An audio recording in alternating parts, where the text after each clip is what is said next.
Start it up. That didn't work. Let me try it again.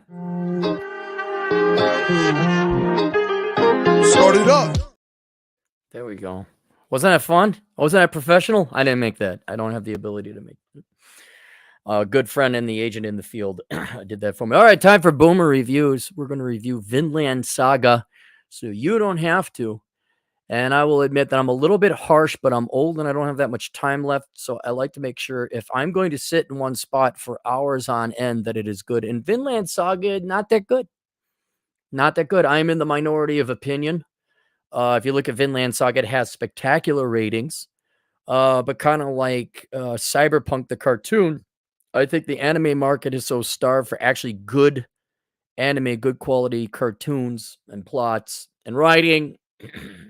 Not so much music. Music was all right. That you tend to say, oh my God, for anime, this is great. And there's two things that this has in common then with perhaps what is the most beloved anime that I'm going to crap upon, and that is Dragon Ball Z.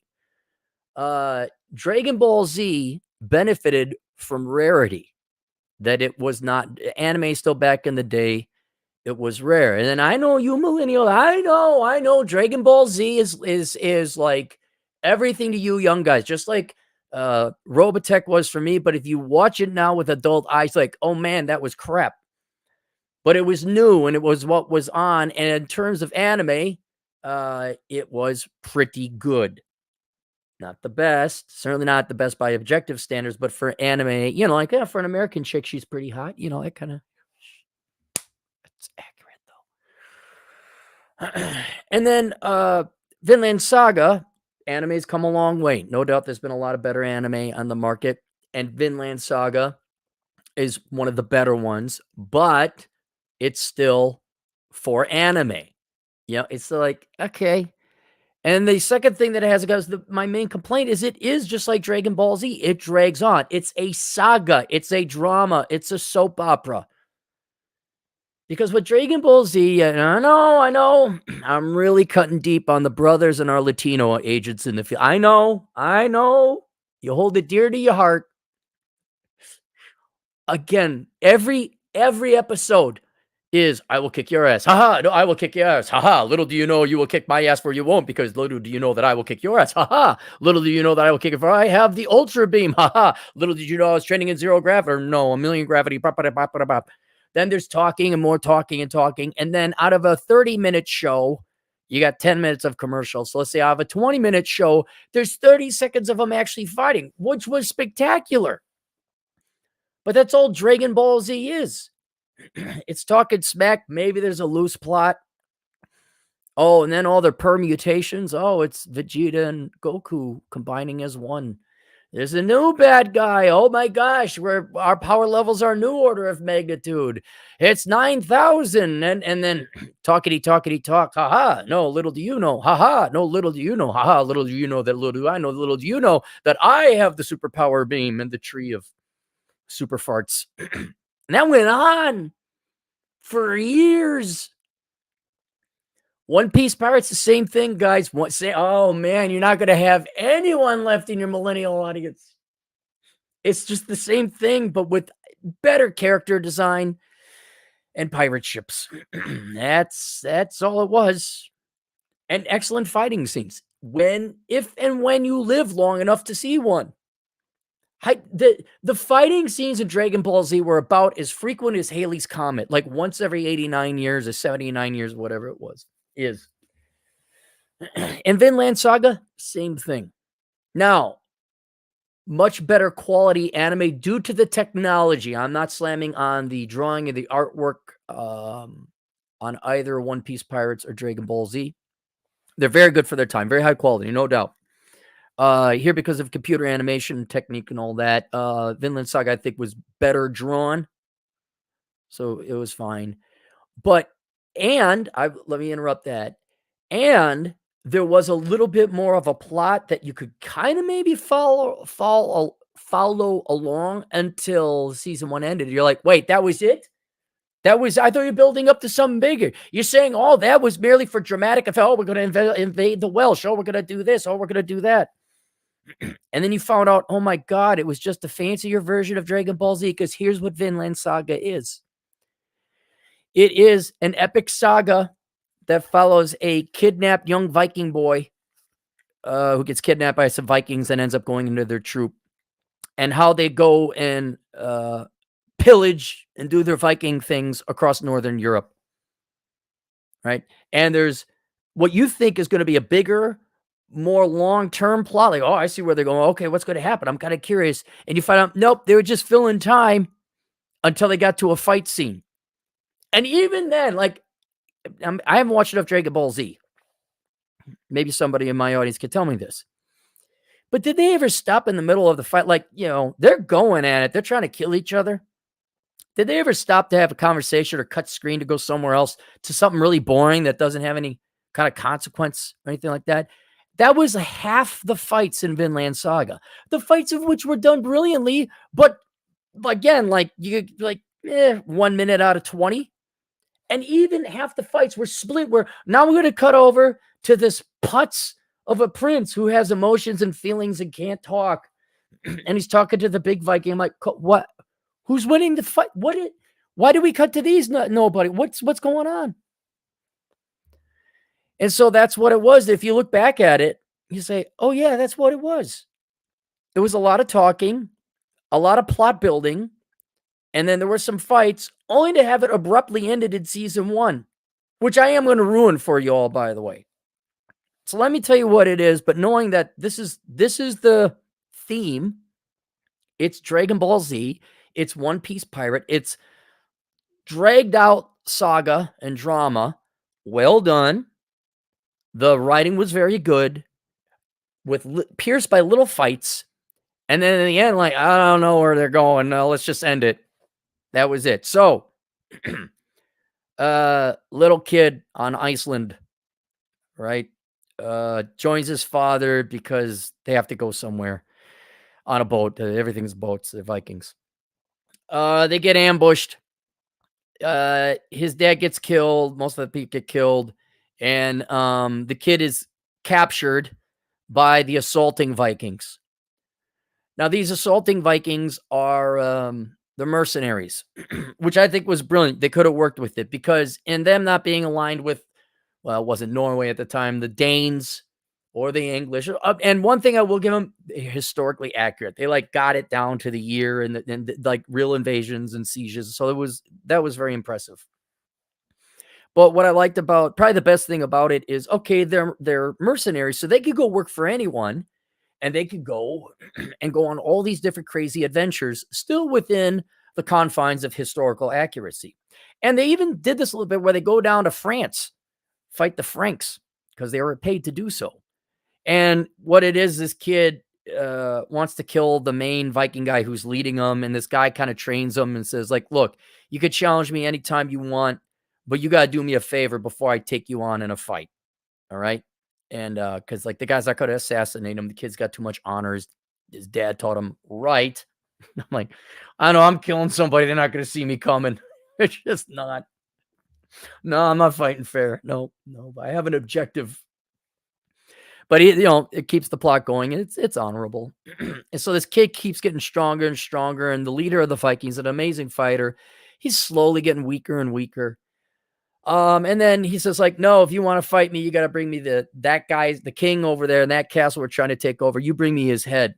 And the kid keeps getting stronger and faster, and they run into other Vikings and other allegiances. And then there's the Danes, and they're fighting the Welsh, or not fighting the Welsh, and the England, and there's all these different things going on.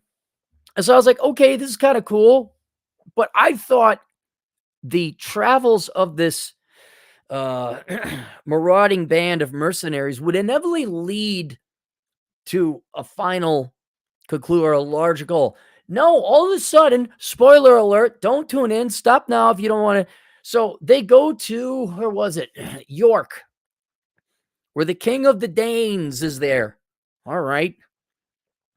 And up to this point, the main guy, not the kid, but the leader of the Viking marauder gang, is in cahoots with the prince to maybe take over the Danish Empire. And then he can rule over, England, North Cumbria, Norway, whatever the Danish jump, I don't know. And then France was just a detour, I guess they took to stay warm because it was wintertime. And they, I think, wrote themselves into a corner where they had to like, how do we end this now? Like our budget's running out. And so in one episode, you're going through the guy's brain. He's like thinking. He's got to like balance all this politic, look like he's coming out in the end. And he just lops off the head of the king. And then the guy he's in cahoots with, the prince, stabs him. Now, keep in mind, this prince is the biggest pussy in the whole, like just this cowardly. They think he's a girl at first. So the fact the weakest person in the entire show ends up killing the strongest person, that made it unbelievable. I'm like, wait, what happened to all this? Why did he throw this? What? And there's a season 2. Wait, what is going on? Why? Huh? And then the kid that the story follows is pissed and yelling and screaming because he didn't get to kill the guy. The guy got killed by a bunch of guards and ultimately the death blow given by the prince. I'm like, that is just the lamest way to end this thing. None of this made any sense. And then the ending is audibly painful because the kid is screaming and crying because he wanted to kill him, which is what ends up happening at the beginning, where the kid is screaming and crying way more than he has to be when he gets his dad killed. And there's a way too much soft piano. Pat Labor, let me get real nerdy on you. If you remember Pat Labor, which most of you probably don't, they try to be deep and philosophical with mecha all around. Like, look, if I'm watching a mecha show, I don't care about deep philosophy. If you want to do an anime, you could probably do it. I'll direct you. Pay me a lot of money. Do an anime based on author Schopenhauer and Nietzsche. All right? Then you can have all the philosophy you want. But don't tease me. Don't honey dick me with like, hey, look at all this mecha. But we're not going to fight. Maybe we will. 30 seconds out of every 20-minute episode. We're going to talk about deep philosophy. And that's kind of what this was. There was a little bit more practical applicability, applications to the philosophy they were having and their strategy. Oh, we got to go here. We got to go there. But the piano, man. Oh, the piano. Like, well, you just lobbed off that guy's head. Now we got soft piano music and you're talking about strategy. What? Huh. So it was a letdown. I am in the distinct minority. In terms of, is it well done for anime? Yes. It's a very good anime. So the anime score, what, out of 5 stars? I don't know. For an anime, 4.25. But for like stuff I want to watch, it better have a plot, anime or not, 3. Wasn't that good. Wasn't that good. And you know what's going to happen? 25 years from now, there's going to be a version of me. There will be a curmudgeonly millennial or Zoomer who's going to like go and review the latest version of Dragon Ball Z turned Vinland Saga turned whatever it'll be in the future. There's nothing different than Dragon Ball Z and Vinland Saga. All it was talking and philosophy and bad piano music and a screaming kid, and then maybe there was a fight or something. I'm wondering what the Zoomer version of me will grow up to be like. I don't know, have a nose piercing or something. I don't know. Actually, he won't. He'll be a normal guy while the rest of the world around him is like, I identify as, I don't know, spin the wheel. I'm gay today. Yay. Are you male or female gay? Which one is it? Hang on, let me spin another one. Oh, I'm a hermaphrodite. Okay, there you go. Wonderful. He'll be surrounded by that. So there you go. I can't, for anyone old and you insist on not having your time wasted, don't watch Vinland Saga. Vinland Saga 2 started out even worse. I watched one episode and I'm like, oh, go faster, please. Then I started watching Vox Machina, which goes my pace. I was like, whoa, I'm only a handful of episodes in. But I'm like, I like this a lot already. This is really good. But there you go. All right, any super chats? Oh, here's Alex. I knew I'd get. Here we go. I knew the Latinos would. Alex Patino, truck driving Latino agent, feel $5. Dragon Ball Z. Those were the days, and the Cell games was mostly filled with episodes useless to the fight, so it was annoying. Okay, so even you saw what I saw as a young how old I mean, you got 10 years younger on me, so were you a kid when that was happening? 12 you were about 12 or so? Um, yeah, but let's ask you this, were Dragon Ball Zs, were those the days? Because the days were good and Dragon Ball Z was just one of them? You know, one of the aspects of them. Like, you had Pokemon, you went outside and played, girls wore skirts, maybe you kissed a girl in middle school. They didn't outright hate you. You know, things were relatively sane back then. Your president could, like, have an affair and the wife stood by him. "I did not touch that woman. She touched me with her tongue." Is that it? I think we're all caught up. Ay dude, Curate, that's a great question, man. I love the anime style, I do, and if you can get a really good plot in there, but I think a lot of it is lost in translation, but someone who's more of an anime expert than me, I'm gonna guess it's because the Japanese culture appreciates things differently, like, what's his name? Uh, he reviewed RRR, which is a Bollywood film, Indian film, and he said it was amazing, but he made the point that, "Look, this is an Indian film, Americans or Westerners are accustomed to, you know, act one, act two, act three. Here's your protagonist. Here's the other thing. And so we're trained to see it that way. And if you watched RRR, you might say this is a little weird. It's like, yeah, but that's how they do it over there. It's kind of wink, wink, nudge, nudge, tongue in cheek for the Indians. And he says, and when you view it through that lens, he thought it was a fascinating movie. Like it, Critical Drinker. And so I wonder, because of the cultural difference between the Japanese and the Americans or Westerners in general, what is seemingly a normal plot to them, which is like, man, this plot sucks. Why are you talking so much? Why? Maybe it could be. Maybe the Japanese are more cerebral than we are. We're like, get to the fight. Why are there robots in here? Why do you have all those guns? Why aren't you fighting? Now let's talk about the the willow in the wind and what it means. Like, oh,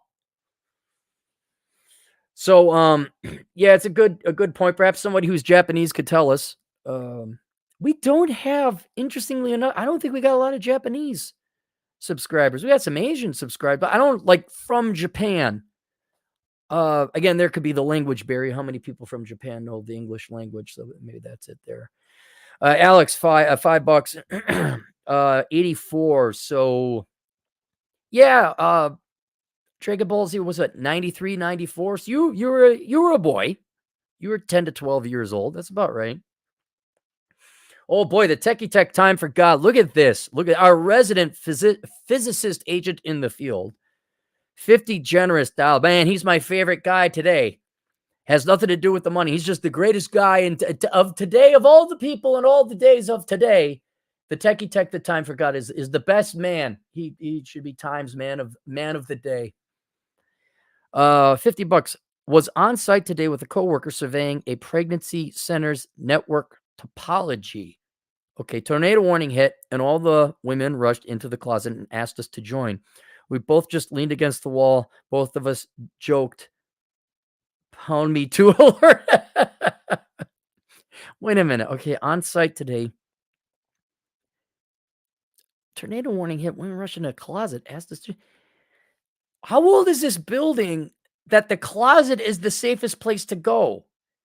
Okay, I'm confused, Techie Tech. You don't have to donate anymore. Email me. This is just email me because I'm confused.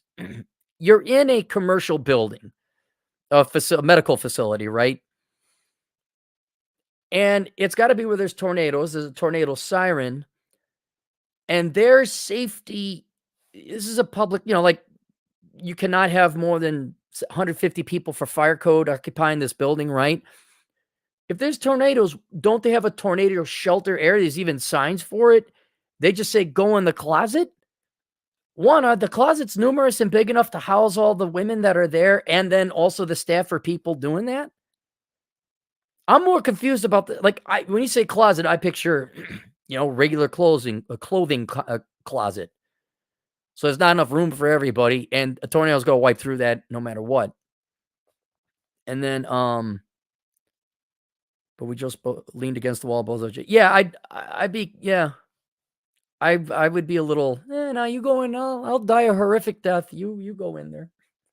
You're gonna die too if it's one of them like plywood closets, by the way. But okay. Did they? Here's another thing. Did they seem the type that would file a complaint? I mean, they're there. They're on their. They seem serious about the pregnancy. If they're a medical facility, they seem to be slightly more mature women. I at the same time though, I'd be like, yeah, it's a little crowded. I'll just stay out here. Nope, I'll get sucked into the vortex of an E5. EF5. Sorry, not military E5. Well, thank you for the $5, $50. I appreciate it. Daniel Wheeler, $5. You ever check out Berserk? Yeah, I did a review. It's what did I call it? Hang on, let me look it up. I reviewed it. I didn't like it. It's if the internet would work. What did I title it? Painfully average? Painfully average. Yep. Typical anime. Yep. That's what painfully average. There you go. Yep. Alex Patino, $5. If you want to watch something different, watch Emperor of the Sea, a Korean drama. Okay, I'll watch that. I will write that down. Emperor of the Sea on my thing. Hand and Clogs, $2. Full Metal Alchemist Brotherhood. Yeah, I have that on the list. It's I don't know. I can't. There's this hurdle where I gotta sit down and like, okay, I'm watching anime or I'm watching anything, and I don't know. It's to sit and do nothing takes a little bit. It's taking a little bit. Is there anything like an F5 tornado? Speaking of movies that don't hold up to time, let's run and look up the vortex of a tornado and not die. Sure, okay, whatever. What happened to Helen Hunt? I did try to watch it. It was pretty bad. Pretty bad. Keep in mind, guys, I got about at least 10 years on you, so I'm looking at it with older eyes, and it's kind of like food. Yeah, McDonald's was great when you were a kid. Now you're like, ugh. And Atham says subscribe to the channel. Atham, why is there a woman in the here's right? Who how did we get you let this woman in, Atham? Uh-oh. And the tornado chase a kid. Tornado? Rah. All right, that's it. Thanks for all the super chats. Thank you, Techie Tech. That will pay for a good meal. I really appreciate that. We'll see you guys later. Toodles.